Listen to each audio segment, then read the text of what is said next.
우리는 세상 속에 살고 있습니다. 그러나 세상에 속하지 않은 사람들입니다. 그러기에 이 세상에 살면서 우리는 거룩한 성도답게 다른 삶을 살아가는 것이 성도의 삶입니다. 다니엘서는 예언서입니다. 요한계시록이 예언서인 것처럼 다니엘서도 6가지의 스토리와 4가지의 환상으로 구성되어 있습니다. 그리고 다니엘을 통해서 제국의 흥망성쇠를 하나님께서 예언하고 계십니다.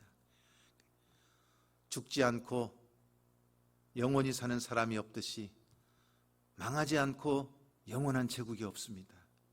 그래서 다니엘을 통해서 하나님께서는 바벨론과 페르시아 제국을 관통해서 헬라 제국과 로마 제국, 그리고 나중에는 메시아이신 예수 그리스도의 오실 것을 보여주며 세상 종말까지를 우리에게 가르쳐주고 있습니다. 하나님께서 선지자를 통해서 예언을 주시는 것은 크게 3가지 초점이 있어요. 첫째는 신앙이 흔들리는 사람들, 믿음이 연약한 사람들을 믿음으로 붙잡아주는 것이 예언의 말씀입니다. 그리고 2번째는 박해받고 핍박받고 소유당하는 사람들에게 소망을 주시기 위해서 선지자의 입술을 통해 하나님의 말씀을 대언하게 하시는 것입니다. 그리고 3번째는 죄를 지으면서도 두려워하지 않는 악한 자들을 향해서 하나님의 심판의 메시지를 경고하는 것이 또한 예언의 역할입니다. 그러니까 너희는 이렇게 살아야 된다, 격려해주고 용기를 주고 희망을 주는 말씀이 예언이에요. 아무리 세상이 힘들고 어려워도 믿음에서 흔들리지 말고 끝까지 믿음을 지켜라, 그렇게 강력하게 그렇게 권고해 주는 것이 예언이에요. 혹은 핍박 중에도 환난 중에도 고통 중에도 절망하지 말고 하나님의 약속의 말씀을 붙잡고 소망을 가지고 기도하라고 그렇게 격려해 주는 말씀이 예언이에요. 그리고 이 예언의 말씀은 너희가 그 악한 길에서 돌이켜 회개하고 하나님께로 돌아오면 살 것이다, 그렇지 않으면 망할 것이다 하는 엄중한 하나님의 경고를 담고 있는 것이 바로 예언입니다. 이 다니엘을 통해서 하나님께서 주신 예언의 말씀들이 얼마나 놀라운 것인지 예수님께서 말씀하실 때 마태복음 24장 15절 말씀에 보면 이 다니엘의 예언을 우리 예수님이 이렇게 말씀하셨어요. 다 같이 한번 읽어볼까요? 그러므로 너희가 선지자 다니엘이 말한 바 멸망에 가증한 것이 거룩한 곳에 선 것을 보거든 읽는 자는 깨달을진저. 그러니까 우리가 이 세상을 살아가면서 다니엘 선지자가 예언했던 그 예언의 말씀을 깊이 생각하고 다니엘이 그 바벨론 땅에서 그 바벨론 문화에 동화되어서 그 세상 속에 섞여 살지 않고 뜻을 정하여 거룩한 삶으로 승리했던 것처럼 오늘도 우리가 살아가는 이 세상 속에서 우리는 믿음을 지키는 자로, 거룩한 용기를 가지고 세상과 다른 삶을 살아가는 자로, 그래서 땅의 복이 아니라 하나님이 주시는 신령한 복을 누리며 살아가는 자로 살기를 원하시는 것입니다. 여러분, 오늘 우리도 다니엘과 같은 삶과 현실에 부딪힐 수가 있습니다. 세속적으로 타락하는 세상 속에서 과연 어떻게 우리가 믿음을 지키며 살아갈 것인가? 또 하나님이 살아계시지 않고 하나님이 안 계신 것처럼 느껴지는 이 삶의 현장 속에서 우리는 어떻게 우리의 믿음을 지키며 살아야 될 것인가?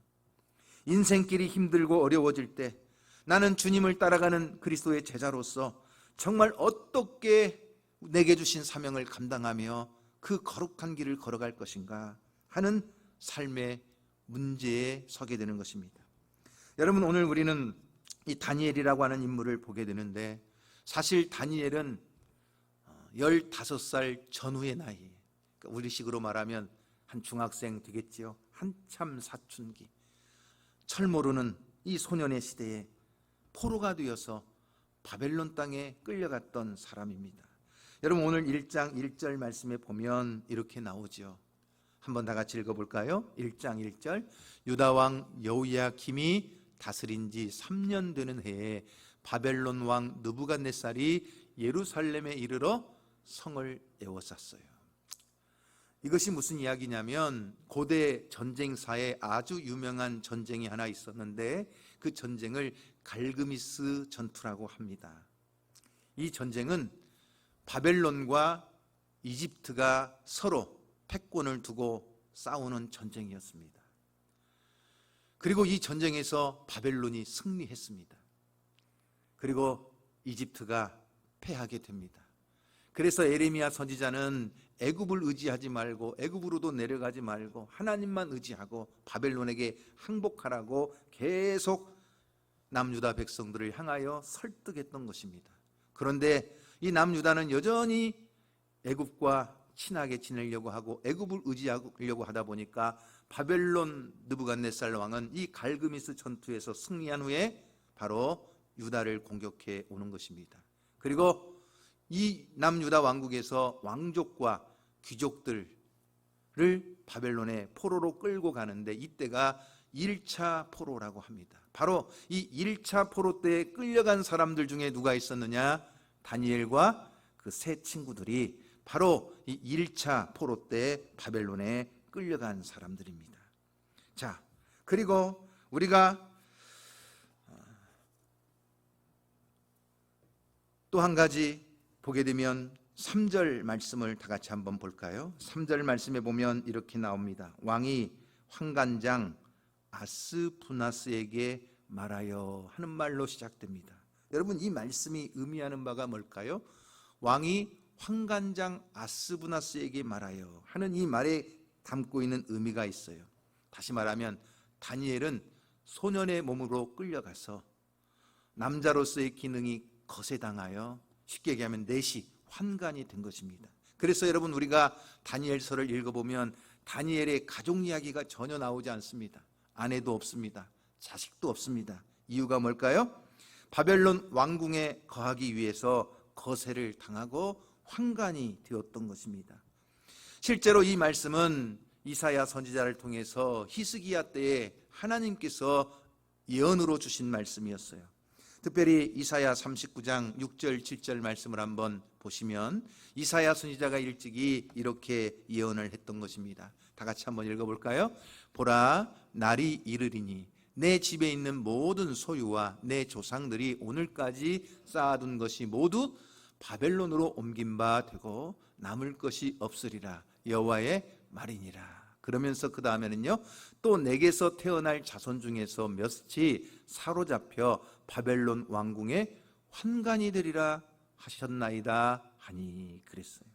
그러니까 히스기야 왕에게 예언했던 말씀대로 그 후손들이 바벨론의 포로로 끌려가게 되고 그리고 그곳에서 환관이 되는 이러한 엄청난 어려움을 겪게 되었던 것입니다. 여러분들이 그 베르디의 오페라 가운데 나부코라고 하는 오페라가 있어요. 이 나부코가 바로 이 느부갓네살 왕입니다. 또 우리가 영어에서는 네부카드네자르 이렇게 부르는데 성경에 나오는 느부갓네살 왕을 이야기하는 것입니다. 그 나부코라고 하는 오페라에 보면 히브리 노예들의 합창이 나와요. 굉장히 웅장하고 감동적이고 아름다운 합창이지만 사실 그 내용은 너무나 비참하고 처절합니다.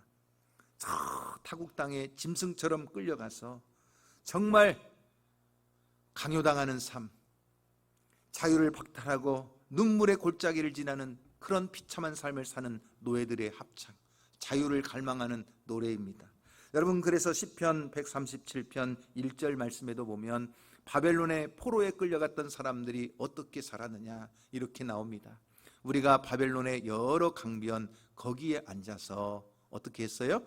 시온을 기억하며 울었도다. 다시 말하면 예루살렘 성전을 생각하면서 울었다는 이야기입니다. 그 히브리 노예들의 가장 큰 고통은 뭐였을까요? 4절 뒤에 보면 이렇게 나옵니다. 4절 말씀에도 시편 137편 4절 말씀, 한번 볼까요? 시작. 우리가 이방 땅에서 어찌 여호와의 노래를 부를까? 하나님을 부를 수가 없었다는 거예요. 그러니 여러분, 하나님을 섬기는 하나님의 백성이 하나님을 부를 수도 없고 하나님을 섬기길 수도 없으니 얼마나 괴로웠겠어요. 우리가 이러한 삶을 살아갈 때 가장 중요한 것은 다니엘은 어떻게 살았을까? 다니엘은 어떻게 승리했을까? 다니엘은 어째서 그 바벨론 땅에서도 형통한 삶을 살 수 있었을까? 우리가 다니엘을 통해서 그 믿음의 지혜를 배우는 것입니다. 첫째는 누구에게나 바벨론이 찾아올 수 있다는 것을 기억해야 합니다. 여러분, 바벨론이 어디예요? 포로가 되어 짐승처럼 끌려간 장소예요. 아무도 도와주는 사람 없고 아무도 지켜주는 사람 없는 외로운 장소예요. 매일매일 눈물이 뚝뚝 떨어지는 슬픔의 장소예요. 남자로서의 기능이 거세당하고 환관이 되어 수치를 당하는 장소예요. 바로 이 장소가 바벨론인 것처럼 오늘 우리도 이 세상을 살아가다 보면 내가 이 세상 한복판에서 믿음을 지키려고 해요. 하나님을 섬기는 거룩한 백성으로 정말 예수 그리스도를 믿는 믿음 안에서 세상 가운데 내 믿음을 지키려고 하지만 세상은 그 믿음을 자꾸만 버리라고 말해요. 세상의 문화를 강요하고 세상의 어떤 풍습을 강조하고 그래서 너도 우리와 함께 따라오라고 자꾸만 강조해요. 그 믿음의 옷을 벗어버리고 그 십자가 다 버려버리고 그저 우리와 똑같이 세상 사람들처럼 먹고 마시고 즐기고 세상 문화 속에서 함께 누리며 살자고 우리를 유혹해요. 바로 그것이 바벨론이에요. 학생들이 학교에 가면 다 진화론을 가르쳐요. 그 진화론을 가르치는 그 속에서도 시험지 답안에 빤히 틀릴 것을 알고도 창조론이라고 답을 쓴다면 그 학생은 그것이 바벨론이 될 수 있는 거예요. 군대 생활하면서 세속에 물들지 않고 자기 자신을 지키는 것이 얼마나 어렵습니까? 그러나 그 속에서도 끝까지 자기 믿음을 지키려고 할 때 그 장소는 바벨론이 되는 거예요. 직장의 상사들이 부패해가지고 계속 부정을 촉구하고 부정을 명령하는 그 장소에서도 자기는 정직하고 그리고 끝까지 신실하게 살려고 할 때 그곳이 바벨론이 될 수 있는 거예요. 무엇보다도 하나님께 충성하고 신실하게 주님을 섬기는데도 불구하고 생사가 걸린 병에 걸려가지고 고난당하는 상황, 그래서 정말 그 어려움 속에 있는 그 상황이 어쩌면 바벨론이 될 수도 있는 거예요. 다니엘이 포로가 되어 바벨론에 끌려간 것처럼 오늘도 이 세상 가운데 하나님의 백성들이 고통당하는 장소는 이 세상에서 바벨론과 같아요. 그래서 이 성경에서 바벨론은요, 슬픔의 경계선이라고 할 수가 있어요. 여러분, 역사를 BC와 AD로 나누는 것처럼 성경에서 이스라엘의 역사는 바벨론 포로 전, 바벨론 포로 후 이렇게 나눠요. 바벨론 포로 전과 후로. 왜? 경계선이에요. 오죽하면 신약성경을 여는 마태복음 1장에서 예수 그리스도의 족보를 기록할 때에도 바로 바벨론 포로 전, 바벨론 포로 후로 나누고 있어요. 그만큼 바벨론이 가지고 있는 상징성이 커요. 그래서 이 바벨론은 항상 세속국가의 상징적인 장소로 등장해요. 창세기에 맨 처음 니무롯이 신할 평지에서 쌓았던 것도 바벨탑이에요. 이 바벨이라고 하는 장소가 지금의 이라크라고 하는 나라이겠지만 어떤 장소적인 개념의 바벨론이 아니라 상징적인 개념, 하나님의 백성들이 핍박당하고 하나님의 백성들이 그 믿음을 자꾸만 잃어버리도록 강요하고 그래서 세상의 신을 섬기도록 자꾸만 우리를 그렇게 몰아가는 이 장소가 바벨론이라고 할 수가 있는 거예요. 그래서 베드로전서 5장 13절 말씀에 보면 사도 베드로도 로마에서 박해를 당하며 그 로마 가운데서 믿음을 지키는 성도들, 그 로마 교회를 뭐라고 이야기하느냐 하면 이렇게 이야기해요. 한번 읽어볼까요? 택하심을 함께 받은 바벨론에 있는 교회가 너희에게 문안한다. 여기 바벨론에 있는 교회는 어디를 말하는 거예요? 로마에 있는 교회를 지금 가르쳐주고 있는 거예요. 그래서 요한계시록에도 예수 그리스도를 대적하는 적 그리스도를 바벨론으로 상징하고 우리 믿음의 사람들은 그 바벨론에서 나와야 된다고 계속 가르쳐주는 거예요. 온갖 음란과 더러운 영으로 가득 찬 곳이 어디냐? 바벨론이에요. 진노의 포도주 잔에 비틀거리며 그 사치하고 향락하고 음란의 포도주로 취해서 비틀거리는 그곳이 바벨론이요, 영원할 것 같은 그 바벨론이 한날 한시 하루아침에 망하게 될 거라는 거예요. 큰 성 바벨론이여 무너졌도다 무너졌도다. 그러므로 여러분, 우리는 이 세상 속에 살지만 우리가 믿음을 지키기 위해서 살아가는 이 세상 속에 우리는 이 세상의 문화가 영원하지 않고 오직 하나님만이 영원하심을 믿고 끝까지 믿음을 지키는 성도가 될 수 있기를 주님의 이름으로 축복합니다. 두 번째, 우리는 이 세상에 살면서 하나님의 절대 주권을 믿어야 된다는 것입니다. 여러분, 2절 말씀을 보면 이렇게 나와요. 2절에 뭐라고 나오죠? 자, 시작. 주께서 이렇게 나와요. 여러분, 주께서 여기에다가 동그라미를 쳐보세요. 주께서 어떻게 하셨다는 거예요? 유다 왕 여호야김과 하나님의 전 그릇 얼마를 그의 손에 어떻게 하셨어요? 넘기심에. 한번 넘기심에도 또 밑줄을 그어보세요. 주께서 넘기셨다는 것이에요. 여러분, 바벨론의 느부갓네살이 와서 가져간 것 같지만 실상은 그 배후에 누가? 하나님께서 그렇게 하도록 허용하시고 또 하나님만의 계획을 가지시고 이러한 일들을 이루어 가신다는 거예요.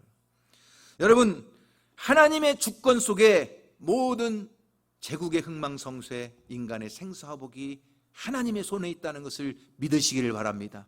그래서 여러분, 예수님께서도 마태복음 10장 29절 말씀에서 이렇게 말씀하셨어요. 마태복음 10장 29절 말씀을 다 같이 한번 읽어볼까요? 시작. 참새 2마리가 한 앗사리온에 팔리지 않느냐. 그러나 너희 아버지께서 허락하지 아니하시면 그 하나도 땅에 떨어지지 아니하리라. 할렐루야. 저 공중나는 하찮은 새일지라도 하나님이 허락하시지 않으면 땅에 떨어지지 않는다는 거예요. 다 하찮은 생명까지도 하나님의 주권 속에 달려있다는 거예요. 참새 한 마리도. 그러면서 그 다음에 뭐라고 나와요? 30절 31절에 보시면 그 다음에 이렇게 나오는 거예요. 너희에게는 머리털까지 다 세신바 되었는데 두려워하지 말라. 너희는 뭐예요? 많은 참새보다 귀하다는 거예요. 할렐루야. 여러분은 하나님의 형상대로 창조된, 하나님의 택하심을 받은 우리 주 예수 그리스도의 독생자의 핏값으로 사신 하나님의 거룩한 자녀들인 줄로 믿습니다. 얼마나 존귀한 자예요. 그러니 우리의 삶에는 항상 하나님의 주권이 있다는 거예요.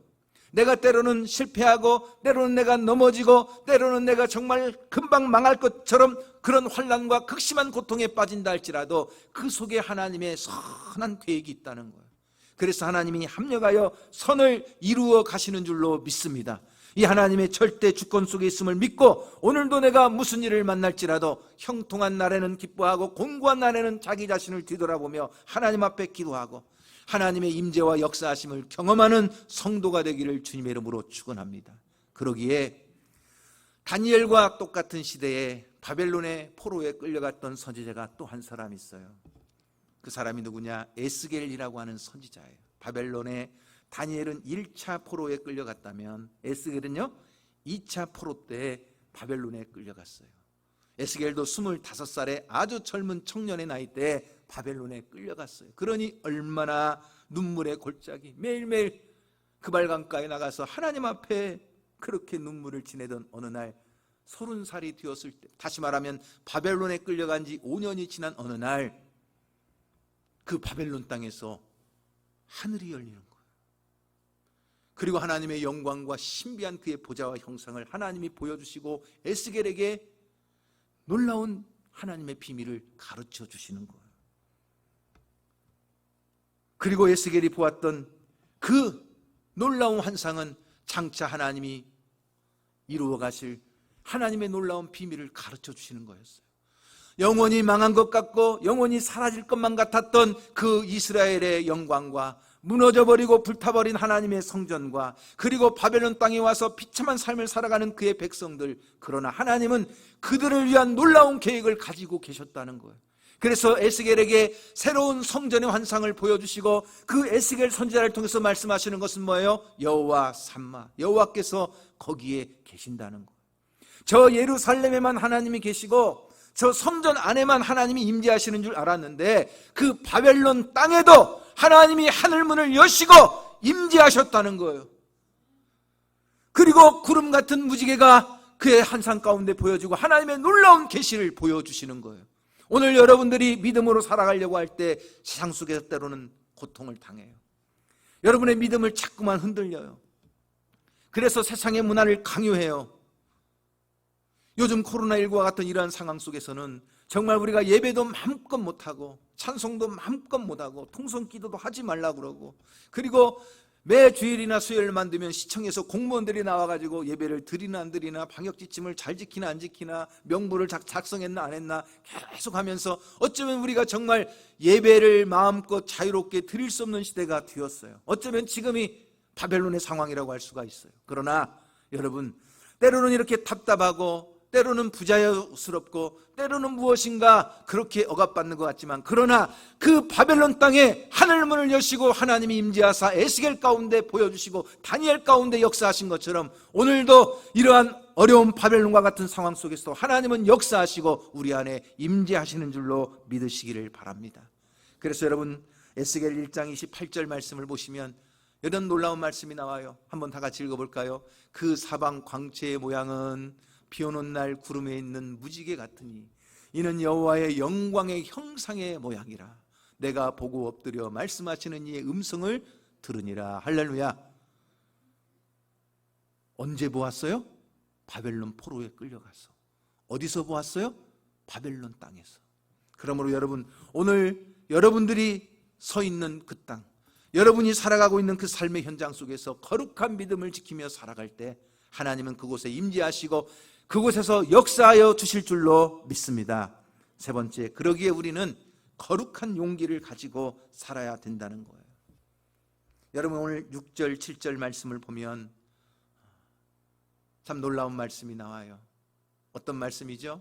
자, 6절 7절 시작. 그들 가운데는 유다 자손 곧 다니엘과 하나냐와 미사엘과 아사랴가 있었다. 자, 이 말씀을 그대로 놔둬보세요. 다니엘, 하나냐, 미사엘, 아사랴. 자, 히브리식의 이름에 엘이나 야가 붙으면 왕족이나 귀족이나 제사장이에요. 그러니까 엘 그러면 엘은요, 엘로임 할 때 하나님, 그 다음에 야 그러면 야훼 할 때 여호와라는 그 이름을 가지고 있어요. 그러니까 왕족이나 귀족이나 제사장들에게 이 이름이 붙는 거예요. 그러니까 다니엘 그러면 무슨 뜻이냐면 하나님이 심판하신다 이런 뜻이에요. 그리고 하나냐 그러면 하나냐는 여호와가 은혜로우시다 이런 뜻이에요. 미사엘 그러면 하나님께 속하였다 하는 뜻이에요. 아사랴 그러면 여호와께서 도와주신다 이런 뜻이에요. 그런데 자, 다니엘과 그리고 하나냐, 미사엘, 아사랴, 이 다니엘과 세 친구들의 이름을 자, 환관장이 싹 바꿔버리는 거예요. 무엇으로 바꾸는 거예요? 바벨론식 이름으로 창씨기명을 하는 거예요. 여러분, 과거에 우리도 일제강점기를 지나올 때 이 민족의 정체성을 말살하기 위해서 뭘 하는 거예요? 창씨기명을 지키잖아요. 다 일본식 이름으로 바꾸잖아요. 그래서 그 정체성을 자꾸 무너뜨리는 거잖아요. 그런 것처럼 1장 7절에 보면 자, 이렇게 나와요. 시작. 환관장이 그들의 이름을 고쳐 다니엘은 벨드사살, 하나냐는 사드락, 미사엘은 메삭, 아사랴는 아벳느고. 근데 여러분, 자, 이 이름 하나하나를 동그라미를 쳐보세요. 하나님이 심판하신다 하는 다니엘의 이름은 벨드사살, 바벨론에 벨이라고 하는 신이 있었는데 벨이 너의 생명을 보호한다. 그래서 벨드사살 이렇게 바꾼 거예요. 그 다음에 하나냐를 여호와는 은혜로우시다 하는 하나냐의 이름은 사드락, 이 락이라고 하는 달을 섬기는 신인데, 달신인데 달을 경배하는 자, 락을 경배하는 자 이렇게 이름을 바꾼 거예요. 그 다음에 미사엘은요, 삭이라고 하는 여자 신이 있어요. 바벨론에. 그 여신에게 몸을 바친 자 이런 뜻으로 메삭 이렇게 이름을 바꾼 거예요. 그 다음에 아사라는요, 아벳느고, 느고라고 하는 그 바벨론 신의 종이다 하는 뜻으로 아벳느고. 그냥 여러분 생각해 보세요. 여호와 하나님을 섬기는 사람들의 정체성, 그 신앙을 무너뜨리기 위해서 바벨론의 신의 이름을 넣어가지고 이름을 싹 창씨기명 시켜버리는 거예요. 그러면서 우상숭배의 신앙이 세뇌당하고, 그리고 바벨론의 문화의 풍습에 젖어서 그들이 이 신앙의 정체성을 잃어버리도록 하기 위해서 이러한 조치를 취하는 거예요. 그러나 놀라운 것은 이 다니엘과 세 친구들의 이름은 바꾸었을지 모르지만 그 마음은 바꾸지 못했다는 거예요. 왜냐? 그들은 바벨론 땅에 끌려가 바벨론 땅에서 살았지만 끝까지 하나님 앞에 자신의 믿음과 순결을 지키기 위해서 뜻을 정했다는 거예요. 그래서 오늘 8절 말씀이 다니엘의 삶에 있어서 가장 중요한 삶이에요. 여러분 8절에 뭐라고 나옵니까? 8절 말씀을 다 같이 한번 읽어볼까요? 시작. 다니엘은 뜻을 정하여 왕의 음식과 그가 마시는 포도주로 자기를 더럽히지 아니하리라 하고 자기를 더럽히지 아니하도록 환관장에게 구하니 그랬어요. 여러분 느부갓네살 왕이나 환관장이나 바벨론의 고관들은 생각했을 거예요. 야, 자기 백성도 지켜주지 못하는 신이 그게 무슨 신이냐? 야, 너희들 나라도 지켜주지 못하고 성전도 지켜주지 못하고 이렇게 포로로 끌려간 무슨 여호와 하나님이 신이냐? 이제 바벨론 신을 섬겨라. 그러면서 바벨론 신에게 우상의 제물로 바쳐졌던 음식들, 그 음식들을 주어서 먹도록 하는 거예요. 이것은 한번 우상에게 드려졌던 음식이기도 하지만 또 하나 율법에서 그 많은 부정한 음식들이 섞여 있었기 때문에 다니엘은 하나님을 경배하는 하나님의 자녀로서 혹은 율법을 지키기 위해서 자신의 삶을 더럽히지 않기 위하여 뜻을 정한 거예요. 여러분 포로로 끌려와서 노예 생활하는 주제에, 왕궁에서 지금 환관이나 하기 위해서 교육을 받는 주제에, 아니 뜻을 정한다는 것이 여러분 쉬운 일입니까? 어려운 일입니까? 굉장히 어려운 거예요. 더군다나 15살 전후의 어린 소년이 그렇게 뜻을 정하고 그 왕의 음식과 포도주를 거부한다? 여러분 이것은요 엄청난 사건이에요. 우리가 세상에서 믿음을 지키고 거룩하게 살려고 하면 세상은 반드시 우리에게 도전해 옵니다. 그 도전은 음식의 문제로도 이렇게 닥쳐오는 것입니다. 그래서 다니엘이 음식을 거부하는 것은 음식 자체라기보다는 그 음식이 가지고 있는 의미 때문에 왕이 주는 고기나 포도주를 다 거부하는 것입니다. 얼마든지 왕궁에서 왕이 주는 고기 먹고 포도주 먹고 배불리면서 그렇게 포만감을 가지고 살아갈 수 있겠지만, 그러나 다니엘은 배고플지언정 자신을 지키기 위하여 믿음의 자존심을 끝까지 고수하는 것입니다. 그들이 어쩌면 이 일로 인해서 더 큰 어려움과 더 큰 고통을 당할 수도 있겠지만, 그러나 다니엘은 내가 세상과 구별해서 거룩한 용기를 가지고 하나님 앞에 살아갈 때 하나님이 나를 지켜주시고 하나님이 내 삶을 보호해 주신다는 확실한 믿음을 가졌던 것입니다.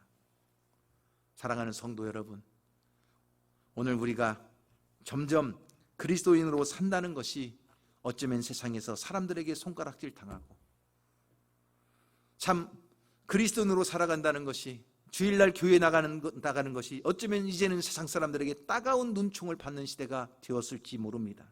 그럼에도 불구하고 정말 우리의 믿음을 흔들려고 하는, 우리의 이 신앙의 정체성을 흔들어 버리려고 하는 이 세상 속에서 다니엘처럼 믿음을 지키는 성도가 되기를 주님의 이름으로 축원합니다. 바벨론 문화에 동화되지 않고 거룩하게 살려고 하는 용기를 가지고 살았던 다니엘. 그런데 이 다니엘은요, 하나님께서 그 다니엘을 지켜주셨다는 거예요.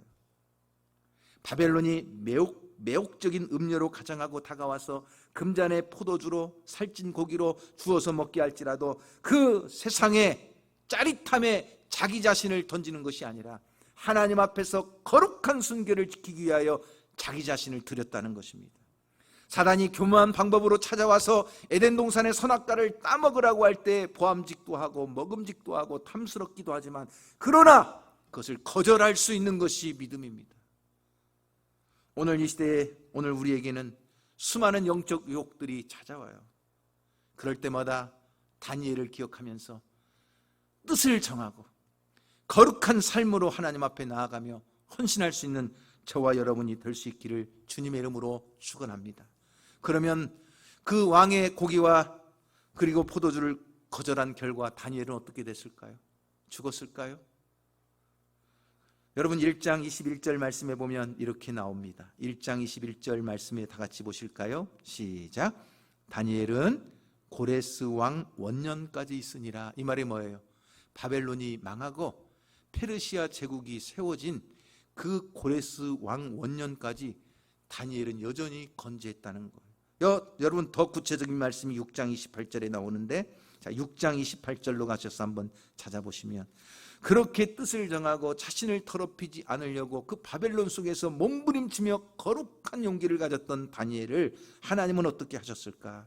6장 28절 말씀에 보면 자 이렇게 나옵니다. 시작. 이 다니엘이 다리오 왕의 시대와 바사 사람 고레스 왕의 시대에 뭐하였더라? 형통하였더라. 할렐루야.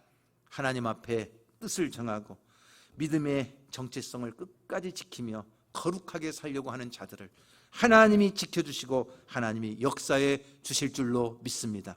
오늘도 거룩한 믿음 위에서 승리하는 저와 여러분 될 수 있기를 주님의 이름으로 축복합니다.